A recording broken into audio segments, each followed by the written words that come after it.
Tindakan dilakukan oleh pelaku ini memang sudah direncanakan, jadi dia memang sengaja mencari korban untuk dilakukan perkosaan, sehingga memang pelaku ini sudah sengaja merencanakan perbuatannya begitu, Pak. Hasil keterangan pelaku mengakui semua perbuatannya, menerangkan apa yang dia lakukan, dari mulai dia membawa korban ke lantai 7 sampai dengan dia mengantar kembali korban ke keluarganya. Kemudian melakukan perkosaan juga di ruang lantai 7 gedung baru, di mana korban saat itu memberikan obat bius kepada pelaku memberikan obat bius kepada korban sehingga korban tidak sadarkan diri. Artinya obat yang dimiliki oleh pelaku adalah yang berasal dari rumah sakit tersebut ya, Pak Kombes Surawan? Ya. Ya benar, karena yang bersangkutan merupakan dokter residen sehingga dia membawa obat-obatan yang memang digunakan untuk praktek oleh yang bersangkutan. Dari pemeriksaan sementara, apakah sudah diketahui bahwa tindakan yang dilakukan oleh pelaku ini sudah direncanakan sebelumnya? Tindakan dilakukan oleh pelaku ini memang sudah direncanakan, jadi dia memang sengaja mencari korban untuk dilakukan perkosaan, sehingga memang pelaku ini sudah sengaja merencanakan perbuatannya begitu, Pak. Artinya korban yang merupakan keluarga dari salah satu pasien ini memang sudah dijadikan target, seperti itu?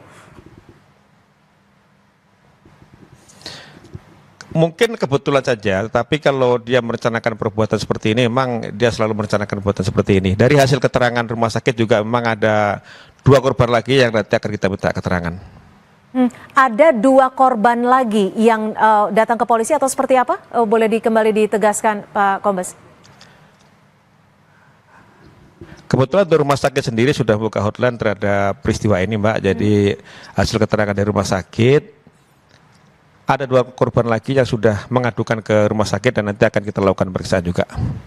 Kedua korban lainnya ini apakah sama-sama berasal dari keluarga pasien yang sama atau berasal dari keluarga pasien lainnya atau berasal dari mana, Pak Kombes Surawan? Kalau 2 korban ini kebetulan yang bersangkutan pasien, jadi peristiwanya berbeda dengan peristiwa yang sedang kita tangani dan itu memang waktunya juga berbeda dengan waktu yang kejadian kita tangani sekarang. Kapan itu untuk peristiwa ini terjadi dari 2 korban lainnya ini? Nanti kita belum mendapatkan keterangan. Kalau sudah kita mendapatkan keterangan nanti kita akan sampaikan kembali. Kalau modusnya apakah digunakan modus yang sama terhadap korban-korban semua korban ini?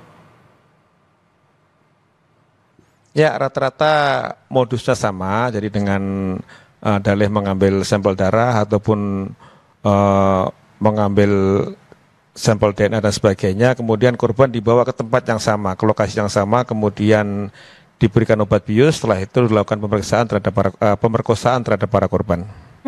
Kalau pelaku sendiri sudah berapa lama bertugas di RSHS ini, Pak Kombes, berdasarkan informasi yang didapat?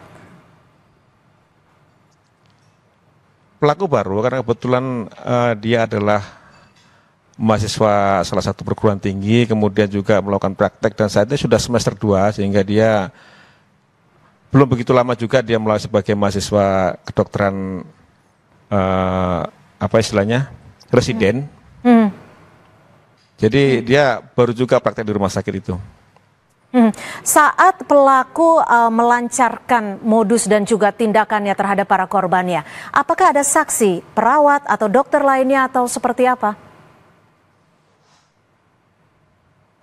Sejauh ini tidak ada saksi yang menyaksikan perbuatan tersebut ya. Jadi dia melakukan sendiri kemudian tidak diketahui oleh teman-teman maupun pegawai lain di rumah sakit tersebut. Kalau disimpulkan ataupun informasi yang Anda terima dari Universitas Padjadjaran sendiri, background dari pelaku ini seperti apa, Pak Kombes Surawan? Jadi background pelaku ini dia merupakan mahasiswa kedokteran yang mengambil spesialis anestesi kedokteran dan saat ini sedang praktek di Rumah Sakit Hasan Sadikin karena di sana memang digunakan untuk pendidikan juga di rumah sakit tersebut. Sempat ada catatan kejahatan dari selama ia berkuliah atau bagaimana? Kelainan, ya. Bagaimana? Boleh diulangi? Sejauh dia berkuliah tidak ada catatan jadi sejauh dia berkuliah tidak ada perilaku yang menyimpang maupun tidak ada catatan kriminal terhadap yang bersangkutan nih, Mbak. Dari tim sendiri, apa yang sudah didapat selain barang bukti? Apakah ada bukti-bukti lainnya dan juga sudah berapa saksi yang diperiksa? Saat ini kita sudah melakukan pemeriksaan terhadap 13 orang saksi, kemudian barang bukti yang kita dapat, baik itu hasil swab dari alat vital korban, kemudian hasil penyitaan terhadap alat kontrasepsi maupun DNA korban, saat ini sedang kita lakukan uji DNA untuk kesesuaian daripada DNA, baik itu yang berada di tubuh korban maupun yang dimiliki oleh pelaku. Kalau bentuk tanggung jawab baik dari rumah sakit ataupun kalau dari pihak universitas sudah melakukan pemecatan terhadap mahasiswa tersebut. Lalu sudah adakah tanggung jawab dari RSHS terhadap korban khususnya?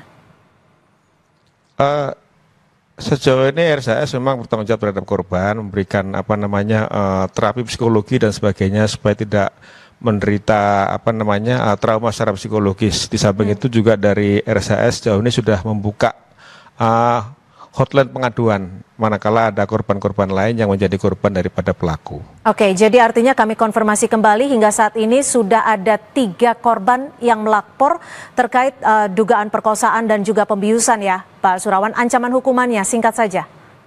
Ya. Jadi ancaman hukuman terhadap pelaku adalah 12 tahun penjara sebagaimana pasal 6C Undang-Undang Nomor 12 Tahun 2022 tentang kekerasan seksual.